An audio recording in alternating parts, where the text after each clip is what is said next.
Bonjour Philippe. Bonjour. Je te remercie d'avoir accepté mon invitation. Euh, Tu as un parcours un peu particulier et très riche. Tu es himalayiste, ancien sportif de haut niveau. Tu es également docteur en sociologie et en anthropologie. Tu parcours régulièrement l'Himalaya, l'Inde, le Népal, le Tibet. Aujourd'hui, tu transmets les enseignements qui t'ont été transmis par des yogis himalayens, à savoir un yoga authentique et respectueux des traditions. Et notamment, tu enseignes le Hatha Yoga intégral et ancestral, le Tummo et la méditation tantrique. Tu diriges également une école de formation d'enseignants de yoga dans le sud de la France, et j'aime beaucoup le nom, Baba School. Je trouve que voilà, le jeu de mots est très sympa. Pour commencer, est-ce que tu pourrais nous raconter un petit peu ton parcours, ce qui t'a amené en fait à vouloir partager tout ça, si tu pouvais évoquer les maîtres que tu as pu rencontrer et les traditions et les pays que tu as traversés. Alors, merci pour cette invitation, cette proposition, Ludovic. Alors, le parcours, je crois qu'il y a pas de hasard, hein. Plus on pratique, que ce soit le yoga, la méditation, et plus on rentre en résonance avec la vie, plus on peut considérer que le hasard, en définitive, n'existe pas. Donc, c'est par, on va dire, un désir d'ascension et de rencontre avec la nature himalayenne que je me suis retrouvé la première fois face à des ascètes, en fait, des sadhus, hein, ces moines errants qui parcourent encore au XXIe siècle l'Inde, qui s'est associé à la fois la culture plurimillénaire et l'extrême modernité. Et donc, au détour d'une expédition autour des Annapurna, en fait, à la redescente, j'ai fait ma première rencontre avec un yogi qui vivait dans la simplicité à l'entrée de sa grotte et qui, ressentant certainement ma curiosité et peut-être aussi l'appel karmique, m'a proposé, à partir du moment où j'étais disponible, de quelque part de me présenter le yoga, en fait, que je connaissais pas à l'époque. Bon, bien sûr, j'avais lu Alexandra David-Néel, j'avais lu Tintin au Tibet, La vie des maîtres, etc. Et j'avais un élan naturel pour les sommets, l'altitude des dieux, ces montagnes encore presque vierges et somptueuses où c'est vrai que peut être immédiate. Et là, les conjonctions karmiques ont voulu que je rencontre déjà un yogi qui était dans la frugalité, la simplicité. Et après avoir passé quelques jours auprès de lui, je me rendais compte que ce corps-là, que j'avais investi en tant que sportif, et que je pensais connaître et maîtriser, en définitive, j'étais totalement handicapé que ce soit dans la gestion des émotions ou la fluidité du prana qui pouvait circuler dans ce véhicule. Et il a su m'interpeller parce que à différentes reprises, par exemple, il allait vider sa vessie alors qu'il buvait pas et que moi je m'hydratais régulièrement et je me disais tiens cet homme-là buvait aussi souvent que moi alors que je ne l'ai pas vu boire une seule Mm. fois. Comment cela est-il possible? Et le fait que ce soit un Nagababa qui vit venu, en fait, il m'expliquait que la cascade, les nuages, etc., étaient un système d'hydratation pour lui, du fait de sa perspiration et de son osmose avec le milieu. Et donc, waouh, j'avais le sentiment que c'était un magicien et voilà, etc., quoi. Beaucoup de choses comme ça qui ont fait que je me suis rendu compte qu'à travers cet exemple incarné du yoga, euh, ben, il y avait une exploration qui était certainement différente des explorations que je pensais mener dans les Himalayas, c'est-à-dire des explorations matérielles, hein, visiter des sommets, des vallées, rencontrer des villageois. Hein, qu'il y avait une exploration intérieure qui était encore plus vaste que cette chaîne somptueuse des Himalayas. Et donc, ça a été le détonateur, en quelque sorte, qui m'a permis de me poser la question de qu'est-ce que donc que ce yoga Mhm. et comment l'appréhender. Et je pense que j'avais eu une porte d'entrée assez fascinante avec ce yogi que j'ai jamais revu d'ailleurs, mais qui a su interpeller ma conscience. Ensuite, je suis retourné quasiment chaque année à la source, hein. Moi, j'aime bien dire retourner à la source. Mhm. Souvent, les gens me disent, mais Philippe, comment se fait-il que après presque 40 ans de voyage en Inde, tu aies toujours ce désir de retourner physiologiquement là-bas et matériellement là-bas? Ben, parce que, en fait, en définitive, à chaque fois, je vis une réalité qui me rend plus vivant que quand je suis ici. Bon, c'est peut-être une illusion ou une Mhm. croyance, mais c'est surtout parce que je continue à rencontrer des individus qui ont dû vivre comme le Bouddha, le Christ ou d'autres prophètes ou d'autres saints ou saintes. Hein.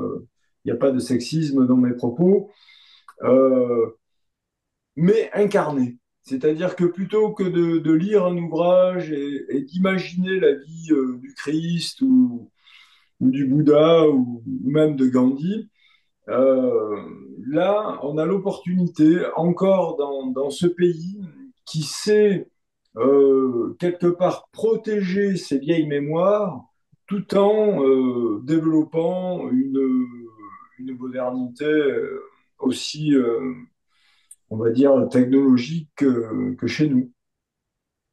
Et donc, j'aime retourner voir ces individus qui, pour moi, incarnent, continuent à incarner le, bon, la conscience, quoi. Mhm. La conscience réalisée, on va dire. Euh, tu évoquais une question que tu te posais, c'était sur même sur ce que c'était que ce yoga. Et donc je vais te retourner la question parce que c'est un mot finalement derrière lequel on peut mettre plein de fantasmes, on peut ou plein de préconceptions. Euh, on peut penser au studio de yoga du 15e arrondissement à Paris qui organise une sorte de gymnastique qui a sa valeur, mais peut-être que c'est pas que ça.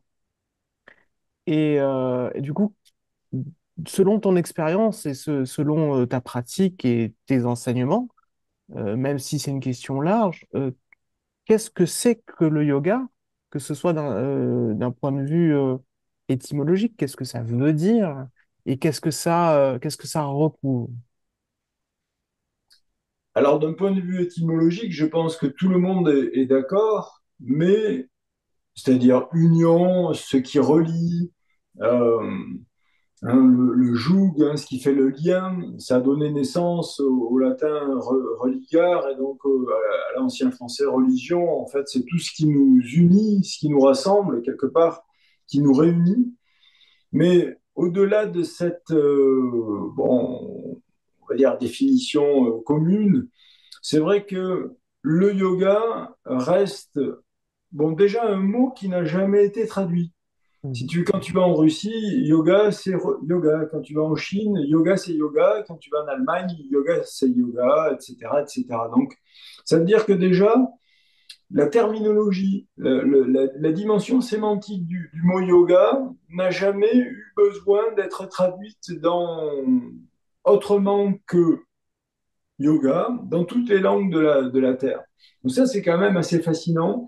Ça veut dire qu'en soi, le yoga est déjà parfait, complet, totalement, euh, totalement, en fait, investi, si on peut dire, dans cette espèce de globalité qui fait que l'humain, quel que soit le lieu où il pratique et son pays d'origine, n'a pas cette pulsion de transformer le mot originel. Mhm. Alors qu'on a traduit amour de différentes façons, on Mhm. a traduit guerre de différentes façons, et yoga, c'est yoga partout sur la planète. Alors ça, c'est déjà quand même un indice, même si on sait que la langue sanscrite veut dire parfait, et que normalement, ce sanskrit n'a pas besoin d'être modifié, puisqu'il recèle en lui déjà le féminin, le masculin, le neutre, tu vois, bien avant qu'on en arrive chez nous à Yale, etc. Bon, déjà, il y a ces trois aspects de la réalité, plus les palatales, les labiales, les claqués, qui donnent comme autant d'inflexions vibratoires qui ne sont même pas perceptibles par l'oreille, mais perceptibles parfois par le corps ou par les Mhm. différents plans énergétiques. Donc yoga, de mon point de vue, alors je ne vais pas faire comme ce qui se passe aujourd'hui et qui euh, quelque part profane le yoga dans le sens où les gens ne peuvent plus s'empêcher de mettre un préfixe, un suffixe, un adjectif au mot yoga, c'est-à-dire c'est Kundalini yoga, Ashtanga yoga, Shivananda yoga, Yangar yoga, etc., etc. C'est-à-dire que chacun y va de sa sauce, Yin yoga, Yang yoga, Flow yoga, Power yoga, enfin bon. Mhm. Et en fait, pour moi, c'est le signe de l'ignorance. C'est-à-dire que le yoga, c'est parfait dans sa définition et dans sa complétude. Donc, rajouter quelque chose à yoga, c'est déjà le diviser. Et nous savons tous les deux que la division, quelque part, affaiblit. Hein. Diviser pour mieux régner, c'est un adage qui est connu. Et diviser le yoga, c'est ne pas le connaître. Et donc, rajouter quelque chose au mot yoga, c'est une surenchère de l'ego, quelque part. C'est une façon de se réapproprier de façon maladroite, en fait, une réalité qui est parfaite et qui n'a pas besoin de changement, mais tout simplement comme on a l'espoir égotique hein, résultant du mental, en fait, d'y mettre sa signature, on se sent presque obligé de rajouter quelque chose au mot yoga qui est déjà parfait. Moi, quand les gens me téléphonent en début d'année, allô, bonjour, je cherche un cours de yoga. Quel type de yoga vous pratiquez?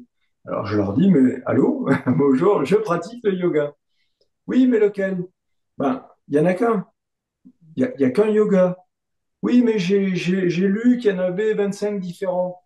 Non, il n'y en a pas 25 différents parce que Ashtanga, c'est obligatoire. Kundalini, c'est obligatoire dans le yoga. On ne peut pas faire de yoga sans qu'il y ait un éveil de la Kundalini. On ne peut pas faire de yoga sans le hatha, la lune et le Mhm. soleil, le féminin et le masculin. Donc, si je mets yin yoga, par exemple, c'est que j'ai l'impression que je vais faire qu'un yoga qui serait féminisé. Mais donc, ça veut dire que c'est pas un yoga, puisqu'il n'est pas complet. Il n'est pas harmonisant. Donc, c'est un yoga qui est divisé, donc on ne peut plus l'appeler yoga. Vous l'appelez autre chose. Et aujourd'hui, on voit fleurir jusque dans... en fait, il y a même une spoliation dans le fait que le pilate, la sophrologie, l'hypnose, le reiki, les arts martiaux, etc., utilisent le yoga parfois en connaissance de cause et en se le réappropriant à des fins mercantiles, soit par ignorance, en fait. Tout le travail de briefing, briefwork, les gens qui se Mhm. mettent... Moi, ça fait 40 ans que les yogis m'ont enseigné qu'il fallait respirer avec le nez pour des questions évidentes d'un point de vue de la réflexologie, de la stimulation de la glande pinéale, du croisement des nadis au niveau de Hachinya Chakra, etc. Et mille Mhm. autres réalités dont on pourra parler si tu estimes que c'est judicieux. Mais aujourd'hui, la modernité fait que on revient à ces réalités-là en les transformant au niveau de la terminologie Mhm. et aussi en les appauvrissant au niveau des éducatifs. Parce que apprendre à respirer d'un point de vue de la modernité, c'est 0,1% de la merveille de ce que le pranayama nous a enseigné. Mhm. Mais comme les gens ne rencontrent pas des maîtres en pranayama ou ne vont pas faire les voyages initiatiques ailleurs que dans les studios dont tu me parles, c'est évident qu'il y a un appauvrissement et il y a une réduction de cette pluridimensionnalité qu'est le yoga, quoi, cette unité Mhm. qu'est le yoga. Alors, quand j'évoquais ces studios, de ma part, il n'y avait pas de mépris, hein, mais c'était plutôt peut-être se demander si, il y avait autre chose finalement que cette peut-être cette pratique qui, dans certains cas, peut n'être que physique. Tu, euh, Tu évoquais un autre mot. Je suis désolé, je vais beaucoup t'embêter avec les mots parce que je suis un ignorant total et j'ai besoin de savoir. Et c'est peut-être l'ego qui parle, mais peu importe, je peux le dire. Euh, Tu évoquais le mot de pranayama. Donc, ce que j'ai cru comprendre là dans ce que tu disais, c'est que c'est un travail sur la respiration. Est-ce que tu pourrais peut-être, en quelques mots, je ne sais pas, mais expliquer un petit peu en quoi ça consiste? Alors, ce que je connais de ça, c'est la respiration. On appuie sur une narine, etc. Puis on prend l'inspiration, etc. Mais bon, voilà, c'est une connaissance très distante, hein, que je peux avoir. Est-ce que tu pourrais expliquer de façon un peu plus, peut-être un peu plus détaillée? Alors déjà, je rebondis sur ce que tu disais. Moi aussi, je suis pas dans le... Je vilipende pas hein, les studios de yoga, etc. Je sais qu'il y a de multiples portes d'entrée pour accéder à la conscience. Et ma foi, la porte d'entrée qui passe par la dimension matérialiste et gymnique et parfois, on va dire, un peu édulcorée, elle reste néanmoins une porte d'entrée qui permet aux gens, en général, après une dizaine d'années de pratique, les gens tournent en boucle et la conscience a le désir d'explorer un peu plus profondément d'autres possibilités. En général, clac, on change de plan et donc on a pu faire 10 ans de yin yoga et à un moment donné, là, lors d'un stage, d'un festival, d'un séminaire, on va avoir l'opportunité de pénétrer d'autres dimensions. Donc, ça reste une porte d'entrée, on va dire. Et en ce qui concerne pranayama, bon, déjà d'un point de vue de la terminologie, Mhm. prana, ça exprime tout ce qui est de l'ordre de l'énergie. Et chez les mammifères, l'énergie se manifeste de façon grossière, essentiellement par la qualité de la respiration. Mais le prana, tu le retrouves aussi dans les aliments, dans tes fréquentations, dans ce que tu lis, dans les reportages que tu observes, dans le lieu où tu vis, etc. Tout peut soit te diffuser de l'énergie, hein, qui se manifeste sous forme vibratoire la plupart du temps, comme la musique, en fait, qui est une énergie qui peut être exaltante ou au contraire apesantissante ou générer des sentiments de nostalgie, etc. Et ayama, c'est-à-dire en sanskrit, les règles grammaticales, c'est prana et ayama ont un A long qui Mhm. s'élide en fait et qui ayama, ça veut dire capitaliser quelque part. Donc, pranayama, c'est notre propension consciemment d'être en mesure de capitaliser l'énergie vitale pour raffiner le système nerveux en poussant, en insufflant en fait cette énergie vitale profondément dans ce que les yogis ont appelé les nadis, hein, les 72 000 méridiens qui parcourent le corps et qui ont été cartographiés lors de différentes méditations. Donc le pranayama va permettre quelque part de décrasser ces méridiens et de pousser au niveau cellulaire, voire atomique en fait, l'énergie dans cette enveloppe physiologique qu'on appelle le corps. Mais aussi sur rayonner, permettre un rayonnement sur d'autres plans. C'est-à-dire tout à l'heure, je voulais te dire que c'est notre état de conscience qui détermine notre capacité à percevoir la vérité de façon parcellaire ou un peu plus globale. Plus l'état de conscience est raffiné du fait de la qualité du prana qui circule dans le corps et dans les méandres du cerveau et du centre neurovégétatif, plus en fait le raffinement et la vérité vont devenir, vont s'élargir en quelque sorte, au point que cette union entre, par exemple, tu vois là, j'ai le chat qui dort sur ma jambe, dans un état du yoga, il n'y a plus de différence entre ce chat et cette enveloppe physiologique qui est nommée Philippe. Il n'y a plus d'état de différence entre ces plantes qui vibrent derrière moi et celui que je crois être, en Mm. fait. Je suis une partie de cette plante, je suis une partie de ce chat, je suis en interaction et en même temps une partie par effet miroir de Ludovic, et Ludovic est une partie de moi. Et plus je vais raffiner ma conscience, plus ce sentiment d'unité avec le monde environnant va me pénétrer, consciemment ou pas, de toute façon, consciemment ou pas. C'est pour ça que les yogis nous recommandent de nous installer dans des prédispositions qui favorisent la paix. Mm. Des fois, les gens me disent, oui, toi, alors avec la paix que tu incarnes après 40 ans de pratique, pourquoi ne vas-tu pas chez les ultras du PSG leur dire que le salut nazi est pas judicieux? Je dis parce que vibratoirement, c'est pas mon espace. Donc, je ne vais pas provoquer une confrontation qui, la plupart du temps, pourrait générer un conflit.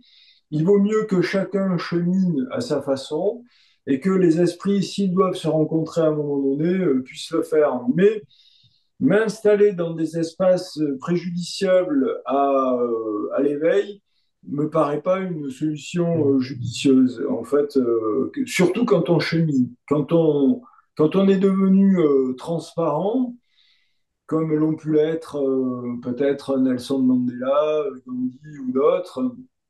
Alors, incarcéré 20 ans dans 3 mètres carrés, ou bien vivre avec un pagne en coton autour des hanches et en prenant l'amour inconditionnel est une possibilité, mais Mm. seulement pour les consciences totalement installées dans la paix intérieure et cette méditation en définitive.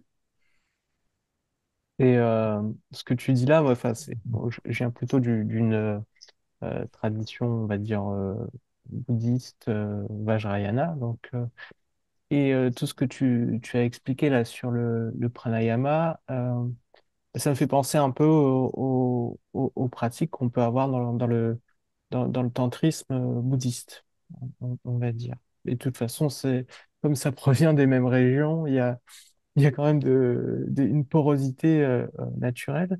Bien sûr. Et pour rebondir là-dessus, justement, j'ai vu que tu enseignais la pratique de Tumo. Moi, c'est une pratique qui me passionne, mais alors c'est une pratique que je connais, mais on va dire du bout des doigts parce que c'est dans le contexte, on va dire, particulier des pratiques tantriques du Desi Yoga de Naropa, qu'on retrouve notamment dans le tantrisme, donc dans l'école du Vajrayana et du Gelugpa au Tibet. Et dans ce cadre précis, hein, c'est une pratique relativement secrète, avec des pratiques préliminaires, la réception d'initiation, la capacité à avoir fait des visualisations au préalable, etc. Et donc l'appréhension des canaux subtils, des vents, des gouttes, etc. Donc voilà, moi c'est ce que je connais en tout cas moi. Et mais moi ce qui m'intéresse là, c'est que tu nous parles de ton approche de Tumo, de comment est-ce que c'est une approche qui qui est inspirée peut-être du bouddhisme tibétain ou est-ce que c'est autre chose et de ce que ça recouvre et de ce que ça permet finalement. Alors, quand tu poses une question, tu fais pas semblant. Ouais, Donc, merci pour cette qualité. de questions. Et alors, effectivement, tout mot, moi, je l'associe, même s'il n'y a pas de pont avéré, mais il y a une certitude quand tu communiques avec les lamas, les rinpoches Mhm. et les yogis himalayens, Tumo et tapas auraient vraisemblablement la même intention, c'est-à-dire l'ardeur, la brillance, l'éclat, le fait de brûler les vieux karmas à ce feu que tu animes dans ta colonne vertébrale. Bon, tu le sais, on a plusieurs feux. Le feu sexuel, qui est très difficile à maîtriser. Mhm. Le feu digestif, si tu manges trop épicé, trop cuit, etc., etc. Le feu émotionnel, affectif, hein, le feu cérébral. Donc, ces différents feux sont en interrelation en permanence.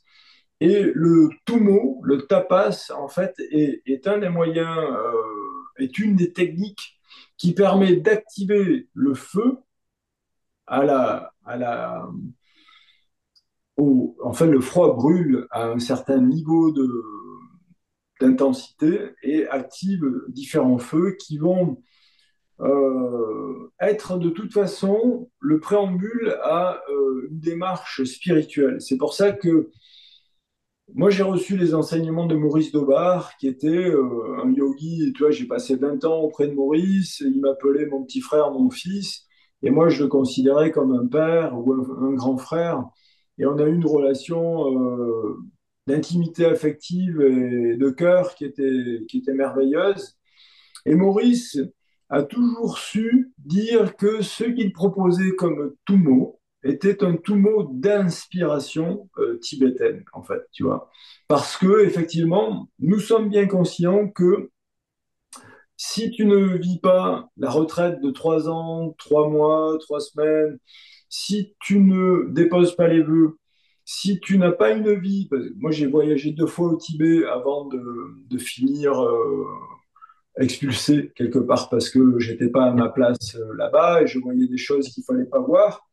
Québec. Donc en fait, j'ai observé les, les, les pratiquants, notamment le peuple, lors de la naissance de leur enfant, qui trempe le nourrisson à peine sorti du ventre de sa mère de façon rituelle 3 fois en chantant les mantras dans l'eau glacée de la rivière ou du lac ou de la mare. Si l'enfant devient bleu et quitte son corps, c'est que elle ou il ne pouvait pas être un bon Tibétain. Et il vaut mieux que l'enfant quitte son corps à un jour plutôt que à 15 ans dans une tempête avec la caravane de yak qui traverse le Mhm. blizzard et l'enfant qui est fragile souffre et voilà, malheureusement décède et c'est très préjudiciable pour la tribu tout entière. Alors que à la naissance, c'est certes cruel, mais c'est leur rite de passage pour déjà que la première morsure du froid que tu imagines, un enfant qui sort de 37 degrés, d'un coup tu le mets 3 fois dans de l'eau à zéro, après tu l'emmaillotes, tu le mets au sein de sa mère, s'il survit, il aura la mémoire subconsciente et inconsciente de la morsure du Mhm. froid qui fait qu'après, mis dans l'épreuve de la vie d'un Tibétain à 5000 mètres d'altitude sur les hauts plateaux, ce qui est quand même pas une partie de rigolade, euh, ça va lui donner de la force. Ça va lui donner de la force. Alors nous ne sommes pas tibétains. Nous ne vivons pas de façon monastique comme ces nonnes qui dorment dans des lits en bois repliés sur elles-mêmes, dans des monastères sans chauffage et qui pratiquent ce yoga de Naropa sans un jour de minuit à 3 heures du matin sortir dévêtus, s'installer quel que soit le vent et le froid sur la neige, le gourou, le rinpoché ou le lama qui vient déposer un drap mouillé, l'adepte doit sécher le drap, ceux qui ont le plus de dextérité en chauffent trois la même nuit, etc., Mhm. etc. Ce sont des pratiques effectivement accompagnées de visualisation, de mantras, d'une ascèse qui est Mhm. la chasteté, l'alimentation qui n'est pas une alimentation que j'ai pu goûter, qui est merveilleuse quand on reste un mois, si tu veux, la tsampa, le beurre de yak rance avec du sel et de l'orge. ça va quand tu restes un mois, tu vois. Mais si tu restes 15 ans dans le monastère et que tu manges tout le temps ça, c'est évident que c'est saddique et ça va pacifier ton mental. Ça va te permettre de te relier à Bouddha à travers la prière et du coup d'obtenir cette transparence où le froid devient un vent, effectivement, qui te traverse, mais sans porter de préjudice à ce véhicule. Alors que nous, bien évidemment, occidentaux, névrosés, c'est pas une critique, c'est juste une Mhm. réalité. Quand nous nous exposons au froid, nous allons au froid avec notre sac à dos karmique qui est souvent très très chargé, de plein d'émotions. Il faut que je paye mon loyer, je dois changer les roues de la bagnole, après-demain il y a des amis qui viennent manger, qu'est-ce que je vais leur préparer, etc. Et donc, bien évidemment, on n'est pas du tout dans la même disponibilité ni la même conscience pour vivre le tumo ou le tapas que vivent les maîtres indiens. Voilà. Mais en même temps, nous avons le même corps, nous avons la même configuration neurologique, on va dire, même si on n'a pas la même structure mentale du fait de notre éducation, de plein de choses, mais ça veut dire que avec le temps, nous sommes en mesure de pénétrer des dimensions qui sont tout à fait respectables, on va dire, Mhm. d'un point de vue de la pratique, à condition d'être dans l'humilité et la bhakti, en fait, la dévotion, hein, et l'approche, on va dire, la plus consciente possible, la plus progressive possible. Mais le yugo, le tumo est une merveille, hein, vraiment, dans sa capacité à transcender certains états, à déposer certains fardeaux à ce feu. En fait, moi, j'adore travailler avec le feu, hein. Je travaille avec le feu du Tumo, mais j'enseigne sous un grand tipi avec le feu central, si tu veux, qui brûle en permanence.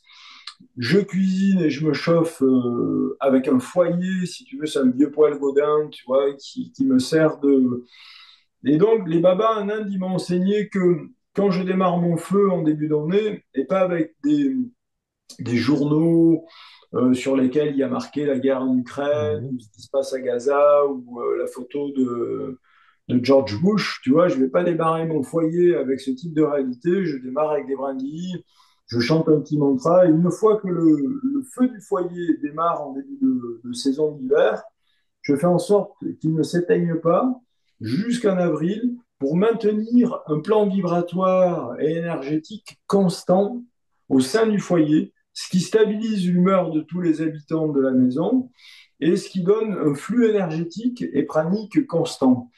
Et donc, en respectant ces différentes règles de vie, comme saluer le soleil quand il se lève le matin, ou quand il se couche le soir, honorer les journées comme hier, qui sont des journées de pleine lune, etc., qui sont comme autant de moments névralgiques dans notre année calendaire, ben, tout cela t'installe ou pas dans une prédisposition qui te permet d'accueillir un Toumo occidentalisé, Mhm. certes, mais très puissant. Et moi, je le vis comme un rite de passage, si tu veux, et je le fais vivre comme ça. Les gens arrivent et ils vont mourir à eux-mêmes Mhm. parce que avant l'expérience du Toumo, Ludovic était comme ceci et comme cela. Et après l'expérience du Toumo, Ludovic va sortir de l'expérience avec déjà beaucoup de confiance, de mettre à poil dans de l'eau glacée en plein hiver, quel que soit le temps, et y rester. Parce que moi, je laisse les gens longtemps, si tu veux, parce que Mhm. le Tumo ne s'active pas quand tu fais un aller-retour dans l'eau glacée. Il s'active quand tu t'y déposes et que tu t'y abandonnes.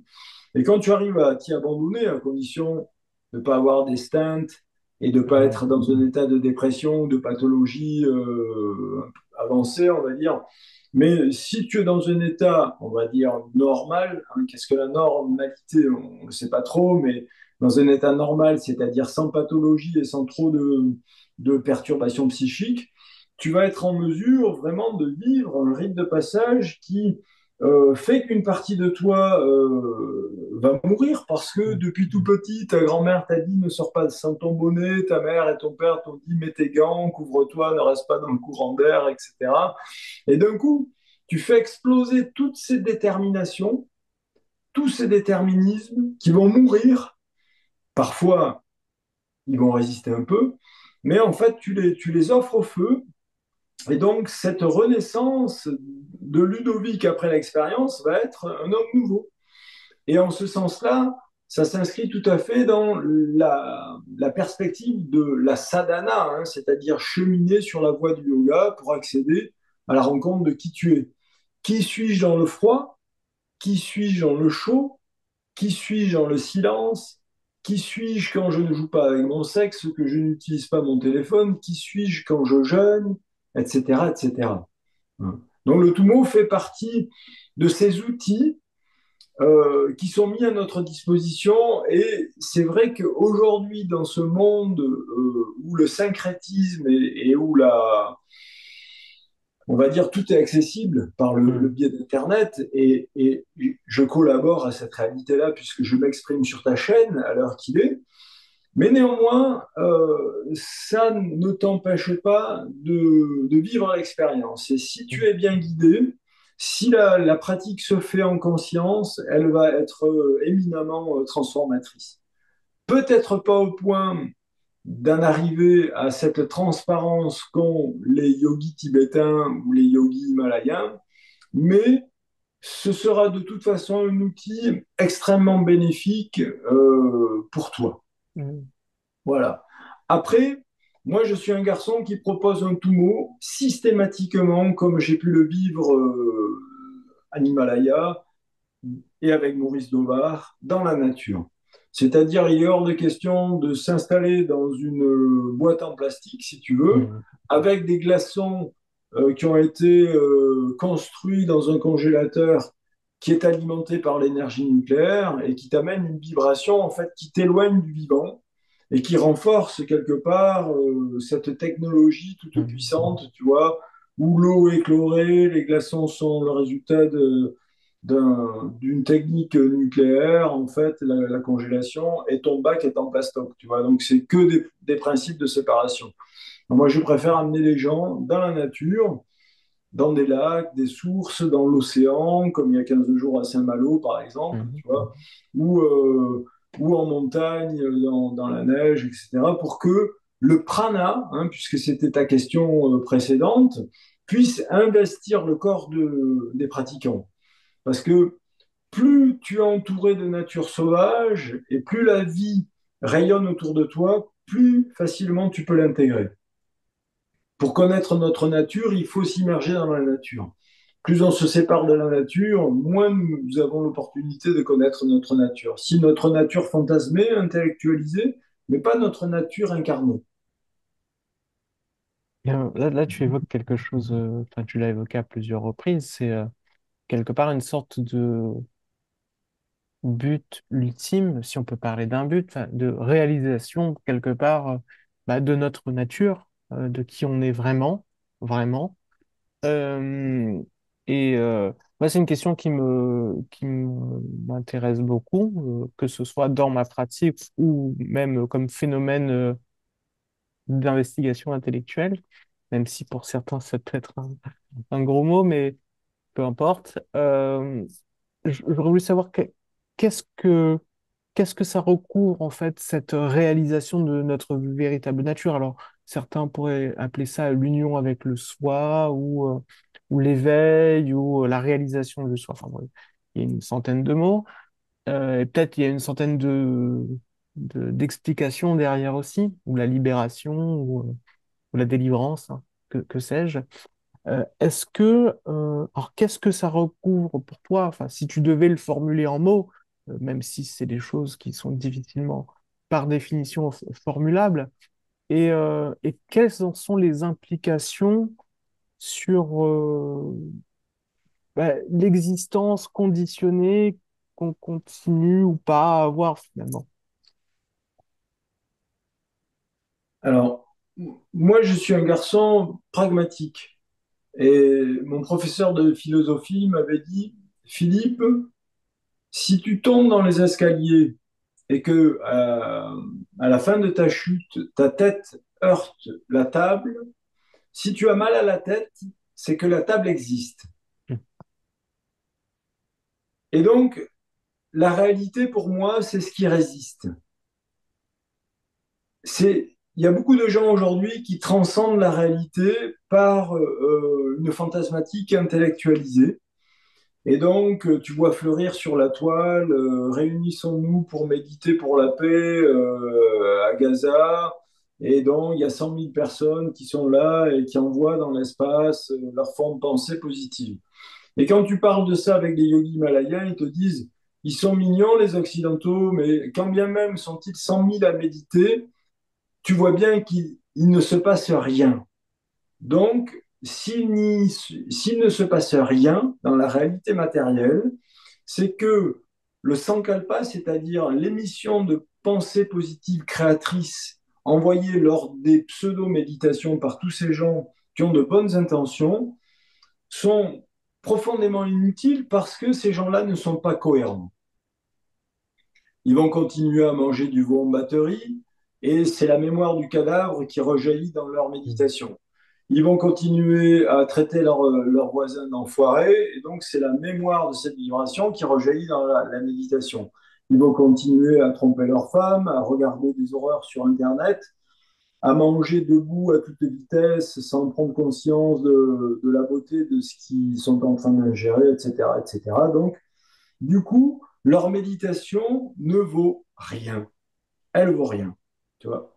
Alors qu'un individu tel que j'ai pu en rencontrer quelques-uns, tu vois, et c'est eux justement que j'ai du plaisir à retourner, à voir en fait quand je retourne là-bas, c'est que ils ont su installer dans leur vie quotidienne un système de cohérence, en fait. Une fois, je posais la question à mon maître en Kriya, un Angiri Baba, qui vit dans sa grotte à 4600 mètres d'altitude, et je lui disais, Baba, tu dois être dans le bonheur. Parce que je le vois toujours assis comme ça, avec un léger sourire sur le visage, sa longue barbe blanche, ses cheveux, tout seul dans sa grotte. Et je me disais, waouh, si vraiment quelqu'un est dans le bonheur, ça doit être lui. Alors je lui dis, Baba, tu dois être dans le bonheur. Il me dit non. Ah, je dis, ah, tiens. Et je dis, pourquoi? Il me dit, je suis serein. Ah, et quelle est la différence entre bonheur et sérénité? Il me dit, je serai dans le bonheur ou il sera dans le bonheur parce qu'il parle de lui, la troisième personne. Il sera dans le bonheur quand tous les êtres seront dans le bonheur. Les êtres humains, les êtres du règne animal, les êtres du règne végétal. Quand tous ces êtres-là seront dans le bonheur, alors il sera dans le bonheur. Et là, je me suis dit, waouh, du fond de sa grotte, isolé dans les montagnes, ne voyant personne, il est en empathie totale avec le monde. Tu vois, sa nature est en empathie avec le monde. Waouh! Je me disais, quelle subtilité, tu vois, de vibratoire. Et ensuite, il me dit, je suis serein. Alors je lui dis, Baba, qu'est-ce que c'est qu'être serein? Il me dit, être serein, c'est d'être en adéquation avec ma conscience, c'est-à-dire mes actions sont en cohérence avec ma conscience et avec mes aspirations, donc je suis serein. Dans ce karma-là, je n'ai, j'ai quitté la prédation, tu vois. Et donc le fait d'avoir quitté la prédation lui donne une sérénité. Mais le bonheur, pour lui, ne peut être accessible qu'à la condition que le monde entier y soit aussi. Mm. Et j'ai trouvé ça vraiment merveilleux comme définition de notre capacité à révéler notre nature et que cette nature qui est là, momentanément incarnée dans ce véhicule, elle puisse rentrer en altérité, en empathie, en osmose, en yoga, hein, et donc en méditation avec le monde environnant. Voilà, ça serait ma définition. Si tu veux, la méditation séparée ne peut pas exister. Mm. Et ça me fait penser un petit peu à l'une des branches du yoga dans le Yoga Sutra de Patanjali. Donc, quelque part, la pratique de l'éthique et ce qu'on retrouve aussi dans le bouddhisme, l'action juste et le fait de, bah, de consommer de façon juste, d'avoir des moyens d'existence justes et qui sont des conditions préalables euh, à la pratique, finalement, à une pratique qu'on pourrait considérer de spirituelle. Donc, c'est assez euh, rafraîchissant, j'ai envie de dire, d'entendre un petit peu un discours sur l'action qu'on peut avoir.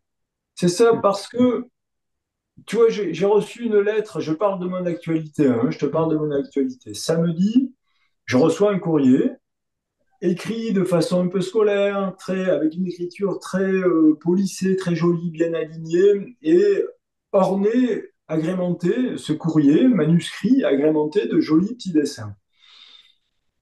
L'enveloppe était sans timbre, elle était déposée dans ma boîte aux lettres. Donc je suis curieux, j'ouvre et je lis le courrier et je lis que des personnes peuvent m'aider à résoudre mes problématiques en relation aux questions existentielles fondamentales concernant la mort, qu'est-ce que Dieu, que faire de la souffrance. Alors je me dis, waouh, cette personne-là, elle a dû passer 30 minutes à écrire ce courrier manuscrit, à faire des jolis dessins, à se déplacer jusque chez moi qui vit au milieu des bois, tu vois, c'est loin, déposer ça dans la boîte aux lettres pour me proposer des réponses à mes éventuelles questions existentielles. Donc, je suis un garçon curieux, je décroche mon téléphone et j'appelle.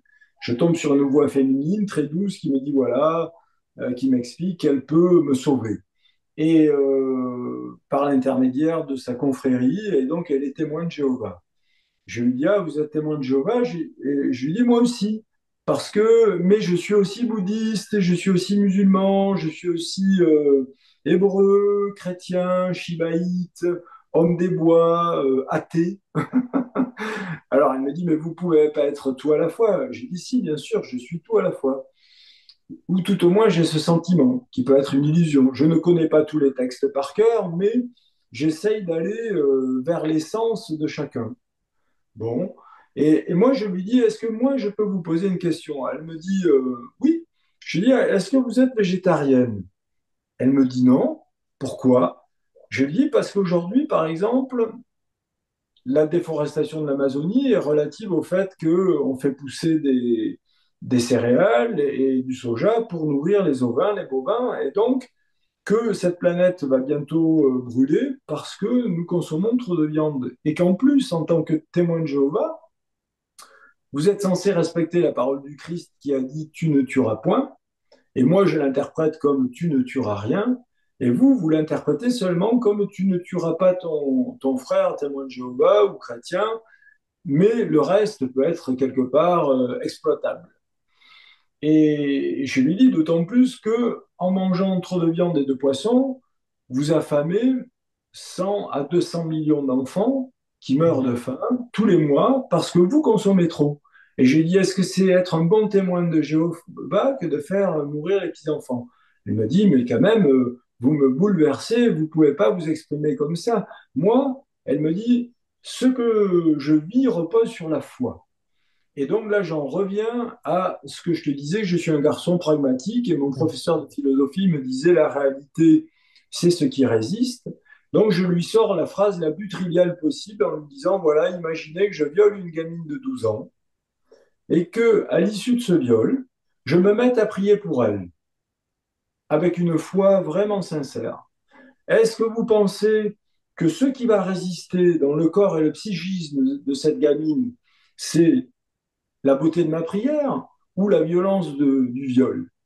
Ah, elle me dit, mais là, franchement, vous exagérez. Je dis non, la vie est ainsi faite que si nous ne rentrons pas en cohérence avec nos propres aspirations qui sont censées venir du cœur pour les gens qui ont des aspirations à la méditation, au yoga, bien évidemment, Mhm. ou à la prière sous quelque forme que ce soit, ça vaut pas, ça vaut rien, ça vaut rien, c'est du vide, c'est du pipeau, c'est du fantasme. Moi, je vois trop de gens. J'ai enseigné au DU Méditation et Santé de Montpellier, tu vois, diplôme Mhm. universitaire de méditation et santé. Et en fait, je me suis arrêté au moment où Zoom s'est installé, en fait, parce que il y avait une séparation déjà vibratoire, mais aussi parce que je voyais les gens, en fait, qui se préparaient à vivre la méditation que j'allais leur proposer en buvant deux, trois cafés, en mangeant des croissants au chocolat.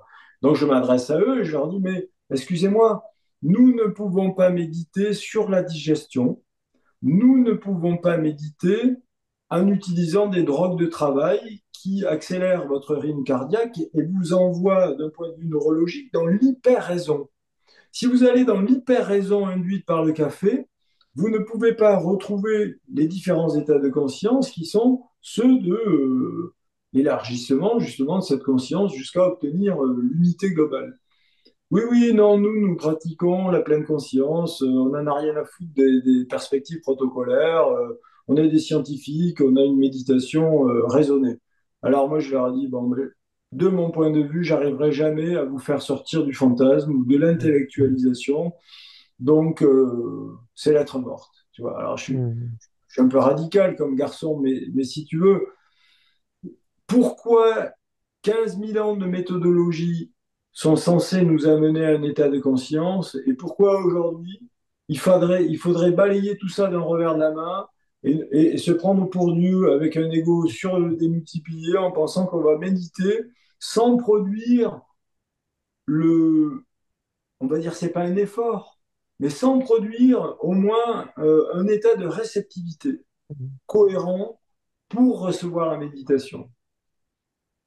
Et ce discours me touche beaucoup parce que, effectivement, certains enseignements radicaux, euh, notamment qu'on appelle de la non-dualité radicale quelque part, pourraient laisser à penser à certaines personnes qui sont peut-être pas suffisamment, ou qui sont vraiment à la recherche d'un idéal ou que sais-je, pourrait avoir une interprétation un peu erronée de la présentation de ces enseignements et pourrait avoir un ego qui s'approprie quelque part l'enseignement qui consisterait à dire il n'y a personne, il n'y a rien à faire.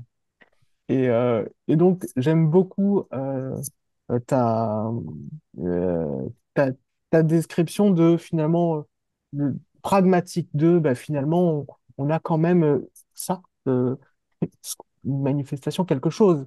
Et la réalité, c'est ce que tu disais, c'est ce qui bloque, ce qui retient, Résiste. ce qui C'est qui, résiste. c'est ce qui résiste. Je vais te donner un autre exemple, Ludovic, si tu me permets. Je me suis retrouvé à table lors d'un festival de yoga avec un Advaita Vedanta. Et donc, cette personne-là, très cultivée, me dit que tout est un, que je n'ai aucun effort à faire, que en fait, c'est pas nécessaire de produire quoi que ce soit et que tout est là. Alors moi, je lui dis, tu sais, je pense qu'il y a une personne sur 100 millions qui est en mesure de percevoir cela karmiquement dès la naissance, tu vois, comme Chandraswami, peut-être Ama ou le Christ, hein. Mais pour les autres, c'est quand même le résultat d'un cheminement. Mais voilà, alors comme je te disais tout à l'heure par rapport au courrier du témoin de Jéhovah, bon, je suis un garçon curieux et je m'inscris à l'atelier de cette personne-là. Et donc, cette personne nous fait faire des postures sans les pratiquer. C'est-à-dire visualiser l'asana, la posture, et vous en retirerez les mêmes bénéfices que si vous les pratiquez. Donc, je me prête au jeu. Et lorsque nous retournons à table ensemble le soir, avec tous les autres enseignants, je choisis de servir la soupe. Et donc, je sers la soupe pour tous les convives. Et là, je prends deux louches de vide et je fais semblant de verser le vide dans l'assiette de l'Advaita Vedanta. Et je lui dis, écoute, vu que toi, tu es en mesure de tout visualiser, que tu en retires les mêmes bénéfices que ceux qui sont quelque part obligés de passer par la matière, ce soir, tu vas manger du vide et je vais te nourrir comme ça pendant tout le festival, si tu veux. Et si tu arrives à transcender cet état de vide en créant des assiettes pleines pendant que nous allons faire bombance, je te garantis qu'à partir de la fin de la semaine, je deviens ton premier disciple et je te finance grassement pour tous tes enseignements. Alors, ça va que c'était un homme qui était bon et qui avait de l'humour. Il a éclaté de rire et il m'a dit, ah, tu m'as démasqué. Tu Mm. vois, voilà quoi. Ah, certes, nous avons l'opportunité de rencontrer quelques maîtres incroyables qui ont transcendé, comme Ramana Maharshi par exemple, tous les aspects de la réalité. Ok, mais Ramana Maharshi, est-ce que tu en rencontres un tous les 2 jours? Non, les autres, ils doivent bosser, quoi. Ils doivent bosser. C'est pas l'Advaita Vedanta, la non-dualité, la transcendance absolue, elle ne s'obtient pas d'un claquement de doigts. Elle est là en permanence, mais on doit bosser comme des malades mentaux pour arriver à progresser sur cette voie, quoi. Et moi, je pense que le travail, il s'inscrit dans une perspective altruiste, de générosité de cœur, d'humilité, euh, tu vois, de polissage de cet ego et de ce mental au point de le faire fusionner avec des petites choses, tu vois, qui nous rendent vraiment humbles et qui nous permettent, après, pourquoi pas, de sortir un peu du conditionnement, tu vois, et de transcender le conditionnement. Bien sûr, je suis partisan de mettre à mort les déterminismes, de nous libérer de la prison du corps et du psychisme. Mais c'est pas à la portée de tout le monde en un claquement de doigts, quoi. Oui, c'est un enseignement, alors, je ne sais plus qui m'avait dit ça, mais c'est que avant de parvenir au non-effort, euh, il faut beaucoup d'années d'efforts. Et je crois que c'est dans quelqu'un qui était dans la tradition shivaïte du Cachemire. Et que pour devenir, voilà, pour avoir une réalisation immédiate, il faut avoir beaucoup de pratiques progressives. Et que finalement, c'est pas incompatible, c'est juste qu'il faut pas se tromper d'axe et C'est ne ça. pas.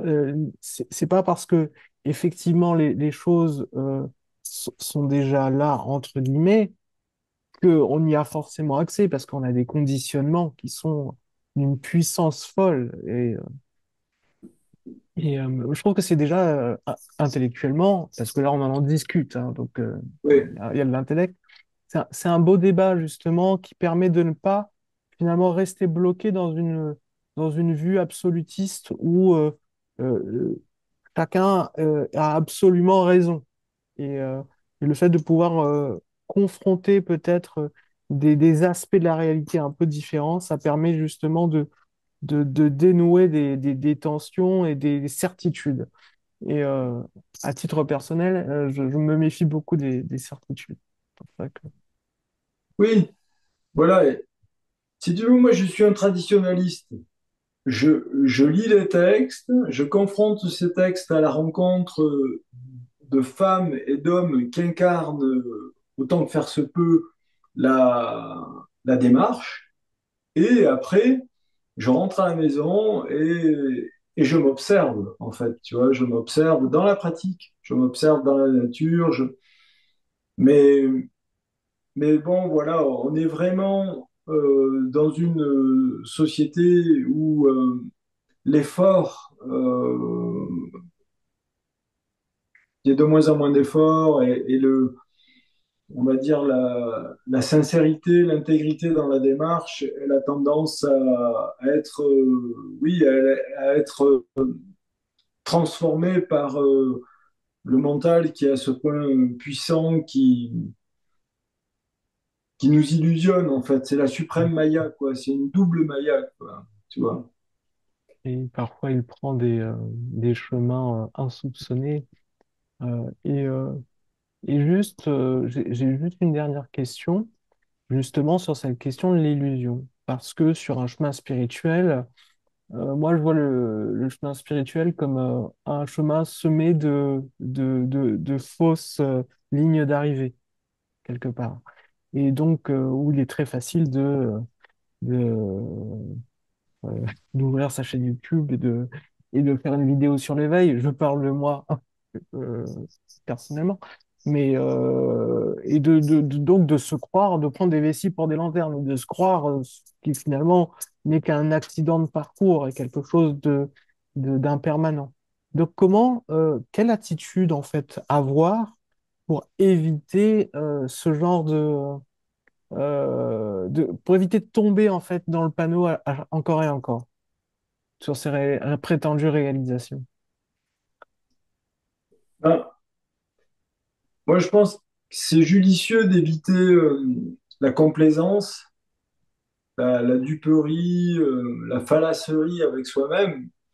Et pour ça, le tapas, le tumo, en fait, si on revient un peu au sujet qu'on a abordé en préliminaire, même le pranayama sont vraiment des indices de notre état intérieur. C'est-à-dire, la première fois où j'ai demandé à recevoir l'enseignement de pranayama auprès d'un yogi en Inde, il me dit, assieds-toi là, et on commence. Alors, c'était une respiration alternée. Il existe Mhm. des centaines de pranayama différents, hein.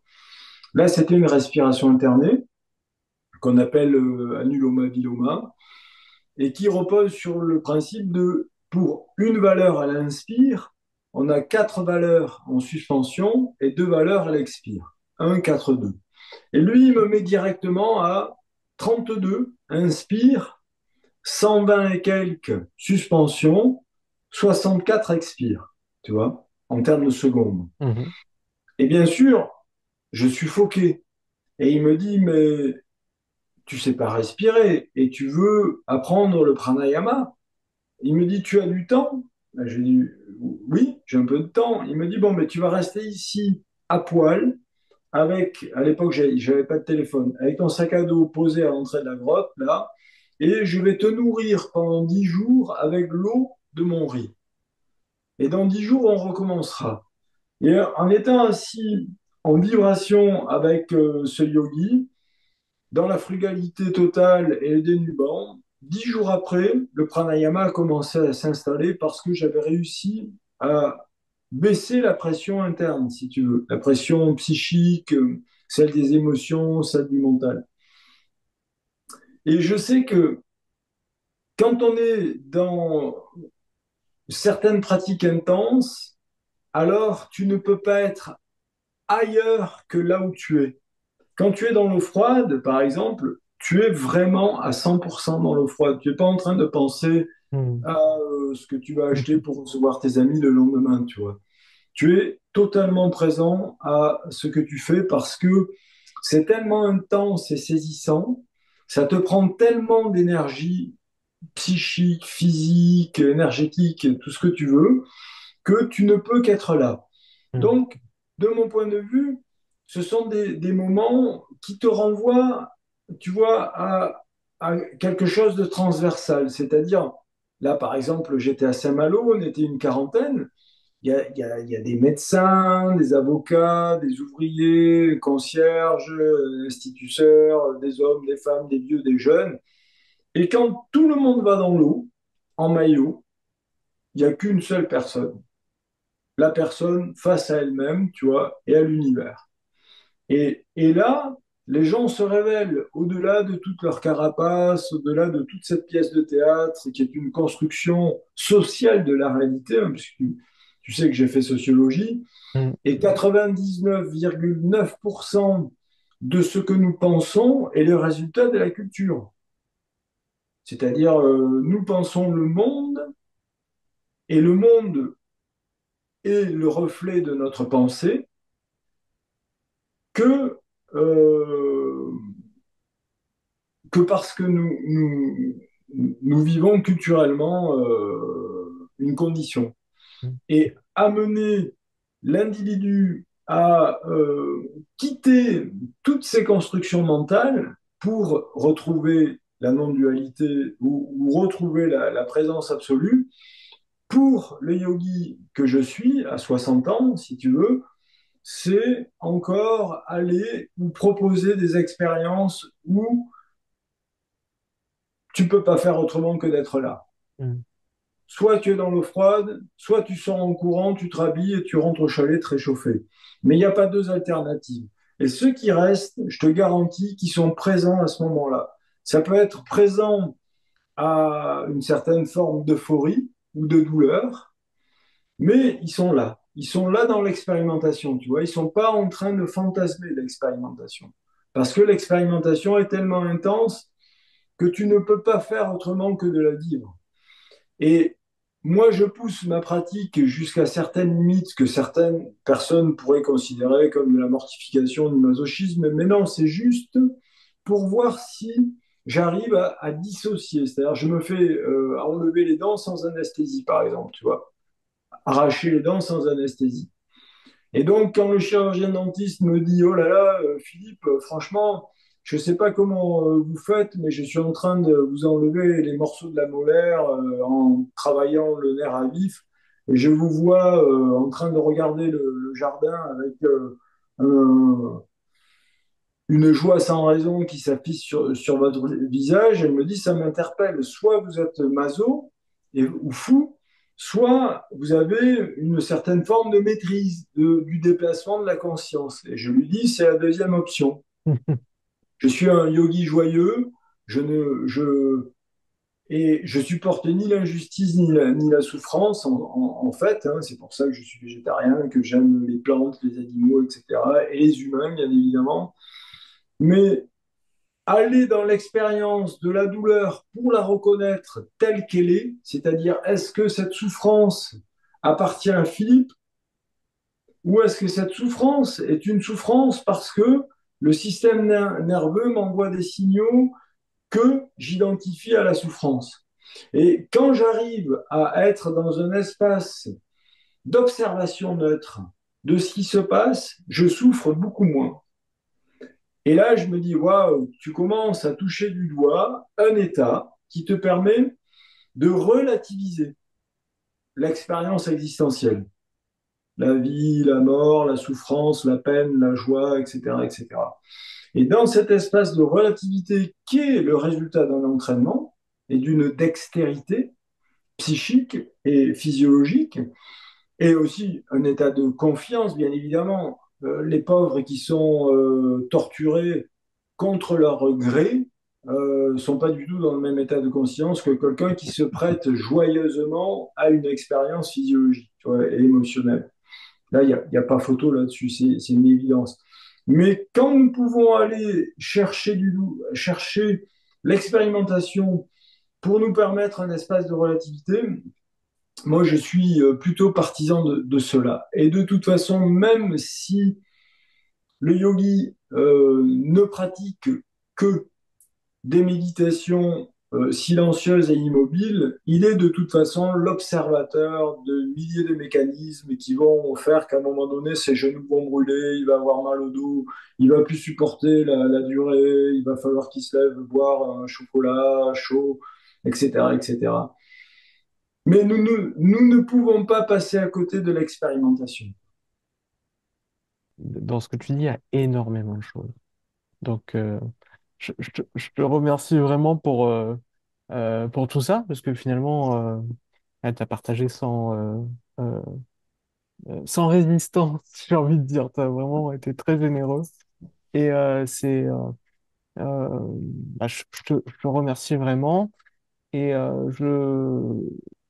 là, on arrive à la fin de la discussion et je mettrai sous la vidéo les différents liens qui permettent aux gens bah, s'ils sont intéressés par ton travail ou par les stages de Tumo, etc., de te contacter directement. Et parce que voilà, c'est quelque chose de passionnant et enfin, je trouve très, très intéressant à explorer. Et je te prie également de bien vouloir excuser l'éventuelle maladresse dans la formulation de certaines questions, parce que bah, ce que tu expliques, ce que tu exprimes, c'est des choses que voilà, je connais pas nécessairement. Hein, voilà, je viens d'une tradition, mais pas forcément de celle-là. Donc voilà, mais je te souhaite de continuer sur ce chemin et je te dis de passer une très bonne journée, parce qu'on est en milieu de journée. Les personnes qui verront cette vidéo sera peut-être la nuit, le soir. Mais là, on est en journée. Donc, je te souhaite de passer une excellente journée. Bon, merci Ludovic pour. Bah, il n'y a aucune question que j'ai trouvée maladroite ou déplacée. Et quand bien même ça aurait été le cas, ça m'aurait permis de faire de mon mieux pour intégrer cet aspect-là. Mais bon, ça n'a pas été le cas. Mais merci pour ta présence et ta spontanéité, toi aussi, parce que c'est vrai que j'ai un flux qui est assez dense et rebondir là-dessus, c'est pas simple parfois. Et écoute, au plaisir d'une rencontre dans la réalité, on va dire. Oui, tout à fait, tout à fait. Et Moi, voilà. je vais suivre tes activités et puis je vais essayer de me faufiler dans un stage si le temps me le permet et si l'occasion se présente. Et les traditions sont. Enfin, voilà, moi je pense que des êtres bien intentionnés qui ont une démarche sincère de conscience et d'amour, peu importe, on va dire, les outils techniques qu'ils mettent en œuvre, ils finissent par fraterniser. Donc, c'est ce que je ressens avec toi et je te remercie pour ça. Ben, je te souhaite encore une très bonne journée et comme j'ai l'habitude de le dire, ben, amuse-toi bien. Voilà. Merci. Au Allez, revoir. au revoir.